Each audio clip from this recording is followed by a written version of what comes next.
Hello friends, நான் பேசுறேன். இன்னைக்கு இருக்க பல நடிகர்கள் வந்து நடிகர் திலகம் சிவாஜி கணேசனோட அந்த நடிப்பு சாயலை வந்து பின்பற்றிட்டு வராங்க. ஒரு முறை வந்து நடிகர் திலகம் சிவாஜி கணேசன் வந்து அமெரிக்காவில் இருக்க இந்தியானா போலீஸ் அந்த இடத்துல இருக்க ஒரு பார்க்குக்கு வந்து வந்து இந்தியாவில இருந்து ஒரு யானைக்குட்டியை வந்து பரிசா வந்து வழங்குறாரு. அந்த யானைக்குட்டியோட வந்து அமெரிக்காவில் இருக்க அந்த குட்டி குழந்தைங்களும் சரி, இந்தியாவில இருந்து அமெரிக்காவுக்கு போன அவங்களும் சரி வந்து அந்த யானைக்குட்டியோட வந்து அவ்வளவு கொஞ்சம் விளையாடுறாங்க. இந்த நியூஸ் வந்து அப்படியே அமெரிக்கா ஃபுல்லா வந்து ஸ்ப்ரெட் ஆகுது. 1962 வருஷம் அமெரிக்காவோட பிரசிடென்டா வந்து ஜான் எஃப் கென்னடி அவர்கள் வந்து இருக்காரு. இந்த நியூஸ் வந்து அவரோட காதுக்கும் போன உடனே என்ன ஏது சொல்லிட்டு அவர் வந்து விசாரிக்கிறாரு. சரி அப்படின்னு சொல்லிட்டு இந்தியாவில் இருக்க அமெரிக்க தூதரகத்து மூலமா வந்து என்ன ஏதுன்னு விசாரிக்கும் போது இது மாதிரி வந்து நடிகர் சிவாஜி கணேசன் அப்படின்றவர் தான் வந்து இந்த யானைக்குட்டியை வந்து அமெரிக்காவில் இருக்க அந்த பார்க்குக்கு வந்து ஒரு கிஃப்டா கொடுத்தாரு அப்படின்னு சொல்லிட்டு தெரிய வருது.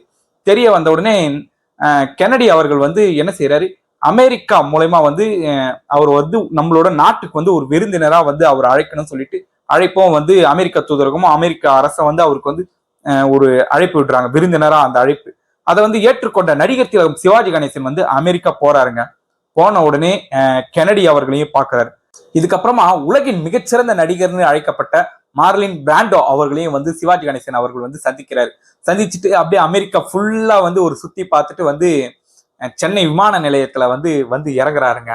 அப்ப வந்து நடிகர் சங்க தலைவரா இருந்த தென்னிந்திய அந்த நடிகர் சங்கத்தோட தலைவரா இருந்த எம்ஜி ராமச்சந்திரன் அவர்கள் வந்து சிவாஜி கணேசன் அவர்களுக்கு வந்து மாலை அணிவித்து வந்து பல நடிகர்கள் எல்லாருமே வந்து சேர்ந்து சிவாஜி கணேசன் அவர்களை வந்து அந்த சென்னையே வந்து அப்படியே அவரை தூக்கிட்டு சுத்துறாங்கங்க.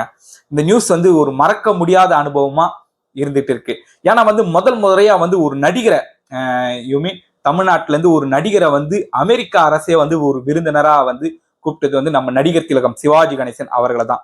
இந்தியாவோட தமிழ் சினிமாவோட பிதாமகன் சிவாஜி கணேசன் அவர்கள்.